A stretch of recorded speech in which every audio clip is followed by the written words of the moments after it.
Hey guys, in this video you'll learn how to use YouTube homepage topic filters.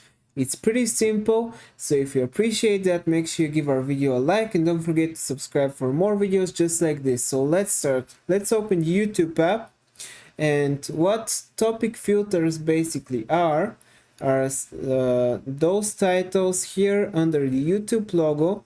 They're based on your searches and what you watch daily. So for example, the topic of Apple, it will suggest you only Apple videos and you can watch as many of them as you want.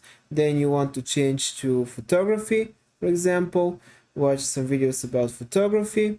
And when you want to go back to all videos, just click all. And that's basically what YouTube homepage topic filters are. So if you appreciate this video, make sure you give it a like and don't forget to subscribe for more videos just like this. If you have any comments, just comment them down below, we'll reply to all of them. See you in the next one. Bye.